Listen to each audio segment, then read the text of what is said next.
Hello everybody, PLO Professor here, and due to popular demand, I am going to cover a couple of things on some of the horse games or 8-game tournament style options. So in horse you have Hold'em, Omaha, Razz, Stud, Stud 8, and then on an 8-game tournament they also include Deuce to 7 triple draw, and then PLO, and then Hold'em. So there are some like 8-game tournaments that are coming up for the WPT in Vegas. Hopefully I'll see you guys there. I know I'm going to be playing both in the PLO ones as well as some of the mixed games and 8-game tournaments. So I wanted to see if I can shoot all 3 of the stud varieties into this video. So that's going to be stud high low, and then Razz. So in case you're not familiar with stud, what ends up happening is you get 2 hole cards and then 1 face up card. And everybody can see your face up card, and your hole cards are just for yourself. Your face up card is just for yourself, but everybody can see them. So what you can do when you're playing these games is you can make assumptions or good reads and tells based on what players have and when they start betting.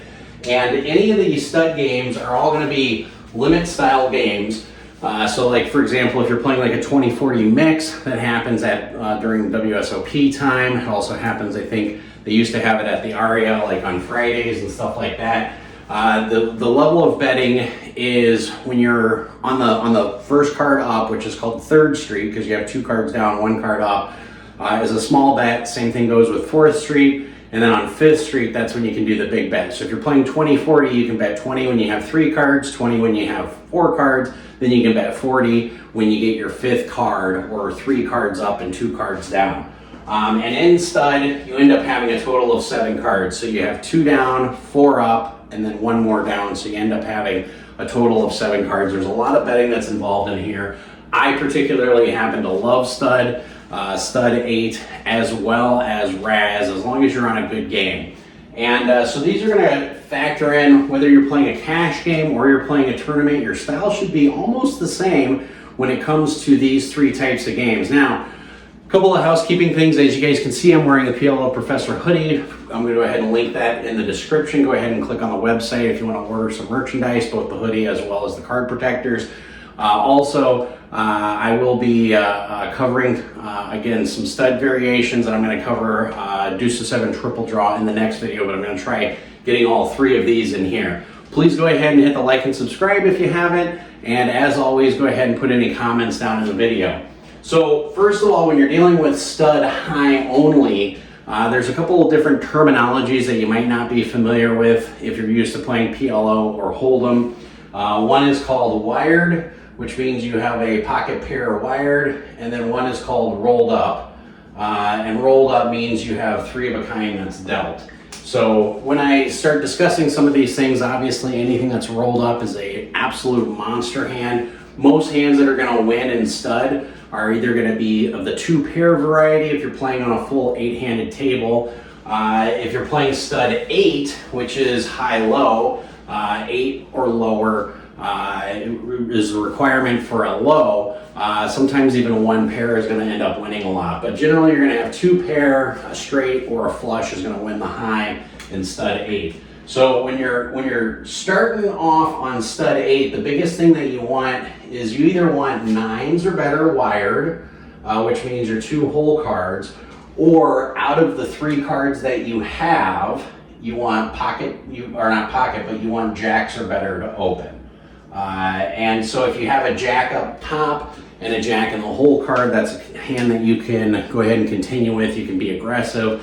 If you have 9s wired because they're hidden, no one sees that you have your up card isn't matching your 2 bottom cards, you can go ahead and be aggressive. So if you have like pocket 9s or pocket 10s in the hole, and it comes to you, you should go ahead and raise. Even if you're facing somebody who's got a king or an ace up. One of the biggest leaks that people make when they're playing stud, because stud is a very, everybody antes, is the lowest card brings in what we call the bring in. So like on a 20-40 game, the bring in is 5. So the minimum bet is 5. Typically your ante's $5. So everybody ante's $5. So if there's 8 people, you're going to have $40 in the pot to start. Bring in is going to be 5, and then you can make it at least $10 to open. And then of course, you can raise on top of that to make it up to 20. So whoever opens is the lowest card in the deck. So like the deuce of clubs, for example, would open, bring it in for 5. Next person, if they want to raise, they can make it 10. And then the next person after that, if they want to raise, they can make it up to 20. I do apply a lot of the D-neg principles in this. So the starting hands that you want in stud, again, are 9s wired in the hole. Anything that's rolled up, any 3 of a kind as a monster, absolutely go bonkers with it. Or a pair of jacks. Those are the 2 most common things that you're going to run into. If you're playing stud high, the other thing that you'll want to open up to is 3 to a straight or 3 to a flush. And obviously, if you have 3 to a straight flush, that's a hand that you're going to go berserk on. So for example, if your up card happens to be the 9 of diamonds and then your 2 hole cards are, say for example, the 6 of diamonds and the 7 of diamonds, that's a hand that I'm going to go absolutely bonkers with in stud high only. And the reason why is because a straight and a flush, when you have 8 hands dealt out, tends to win the hand a lot more often than, for example, 2 pair. 2 pair is kind of like the bottom end range in 7-card stud. Now, as far as betting strategy, the biggest thing is because you get to see your opponent's cards and what they have. When they get an up card, for example, on 5th Street or 6th Street, and all of a sudden they start raising, you have to ask yourself, how did they bet on the first 2 streets? And now why has that card changed their hand dramatically? Sometimes you'll see some people that'll have like 3 diamonds up, and then you remember, oh, Bob over here folded 2 diamonds. I've got 2 diamonds in my hand. Is it really that likely that the person has a flush? So they could be bluffing, but that's a situation in which you want to just be cautious of, because you get to see your opponent's hands. And the more you play stud, the more comfortable you'll get with it. But generally speaking, as a starter, you either want to have 9s wired or you want to have a pair of jacks or higher to start. Now, when it comes to stud 8, same scenario as far as a high portion of it, 9s wired or jacks are better. The other thing in stud 8 is because it's a high-low game and 8 is a low qualifier, if you start off with 3 to a low, any type of 3 to a low hand, so even if you have 8 deuce 3 and they're all different spades, diamonds, spades, and say clubs, that's a hand that you're going to want to continue with. If you only have 2 to a low, for example, if you have 4 or 5 in the hole and then you have a jack up, that's a hand that I'm not going to continue with in stud 8. Now, if somebody opens to my left and everybody folds and it comes back around to me, depending on what they have in their hand, for example, if they have like a 3 or a 6 up, that's a situation where I might raise. If they have a 4 or a 5, I'm just going to fold and continue on to the next hand. Because in stud 8, a good portion of the time, the low is going to get there. If you do have a high hand, be cautious that you're getting what we call free rolled from the low hand. And what I mean by that is, say for example, you start off with a queen up top, queen down below, and a jack down below, and on 4th Street, say a jack comes, and then on 5th Street, a 5 comes, and your opponent is sitting there with deuce 3, 6 face up, and then they have 2 hole cards. Well, you can assume at this point, queens and jacks is probably going to be good for the high, but you don't want to bet into that when especially when your head's up, because at this particular junction, you have to assume that they're probably going for a low, and even if they have like deuce 3 and their hole cards are like 4 and 8, they're free rolling to any 5, so they're already guaranteed half the pot. Depending on how much is in the pot, depends on whether or not you want to continue. That is going to be done on a case-by-case basis. So that should cover stud and stud high-low. The next one is Razz.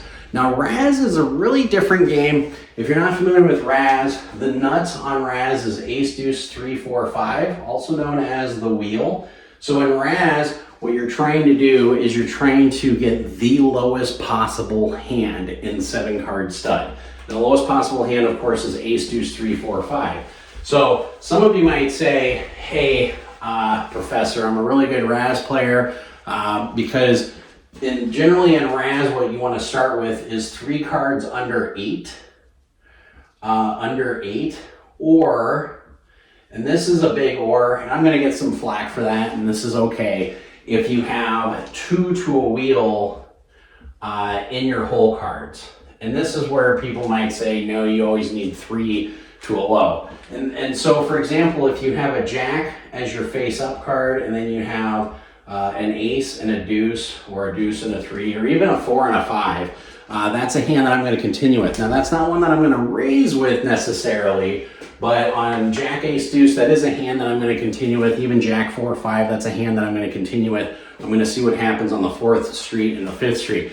And the biggest thing on Razz is you have to keep in mind your opponent can basically have the nuts. Like, you could be drawing stone cold dead in Razz. So for example, if you have jack, ace, deuce, and then say your next up card is a 9, and then say it's an 8, and then say it's a 6, and your opponent over here has 7, 3, deuce, 4 showing, you could be drawing stone cold dead, because even if you improve your best, like you have a 9 low going into the river, but even if you can improve, your best low is going to be a 7. And in a situation like this, if that's what they have in their up card, if they have an ace, a 5, or a 6, it doesn't even matter. You're already drawing dead. So just be careful of that. Also, depending on the type of player, be careful on whether or not they're the type of player that likes to bluff a lot.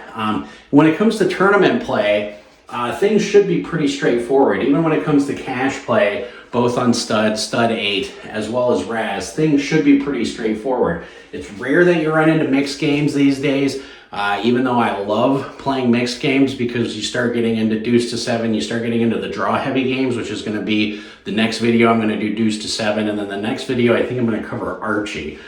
But basically, stud 8, and Razz, these are all ante-style games. So again, if you're playing 20-40 stud, or for example, like 1 to 5 stud, everybody antes $1. Those are what's called spread limit stud games. But in tournaments, of course, they're going to be structured, and everybody antes a specific amount, and then you post whoever is the bring-in. So the bring-in, again, is going to be the lowest card brought in. But yeah, that's basically how you play those games. It comes down to starting hands, and then as the hands progress, reading your opponent based on what they have in front of them, what their hand is compared to what your hand is, and then just proceeding from there. There have been some really good Razz games, particularly during the series. I know at the Bellagio, the 40-80 mixed game tends to be really good during the series, and they used to have a 40-80 mixed 7-card stud game where they would have 7-card stud, 7-card stud high-low, and then Razz. There is one other variation of 7-card stud that's not implemented in tournaments. It's strictly for cash games, and I'll cover it real quick. It's what's called super stud. So if you do sit down to a mixed game and you see super stud is introduced to the game, what super stud is instead of getting dealt 2 cards in the hole, you end up getting 4 cards in the hole, 1 card up, and then you have to discard 2 of your hole cards. What I will tell you is in super stud, it's more important to play tighter than you normally would in stud. So for example, in super stud, the hands that I'm going to continue with here are going to be a little bit different. I'm going to continue with jacks wired or better, and then queens up or better, or I'm going to continue with 3 to a straight flush, or 3 to an open-ended straight, or 3 to a flush. So when I say an open-ended straight, that's if you have like 9 and then 8 and 7 down below. In normal stud, I would continue with a 9 and a 7 and a 5, because a 5 can get to the 9, or a 9, a 7, and a 6, because again, the 6 can get to the 9. So this is my strategy, if you will, in some of the mixed games. So if you are playing in the WPT in the next couple of weeks, and you see me and I'm raising, pretty much an open book. There are some strategies people will say, oh, you should talk about having just like a regular ace up. When you do have an ace, keep in mind there's only 4 aces in the deck. You can pick up a lot of pots if you have an ace face up, and you know the bring-in is like a 5 and it gets to you, and you have an ace, and you can raise and you can pick up the blinds or pick up the antes as well as the bring-in. But just be cautious, because people will start picking up that you're always betting anytime you have an ace up, and then they're going to not believe you and be like, well, all they have is just an ace. Now, if you do have 3 high cards, again, this would be like 3 to a straight if you have an ace up and then like a 10 and a jack down below. That's 3 to a straight anyways. Those are really strong hands, because even if you miss your straight and you end up with 2 pair, a lot of times you're going to end up with like jacks over or aces over or something to that effect. and those are still going to be strong hands. So I hope you guys enjoyed this video. Again, this is just a short one just to cover some of the 7-card stud variations. And hopefully I'll see you guys at the Win at the WPT in early December. And yeah, check out the merchandise online. And as always, everybody, play smart and run like a god.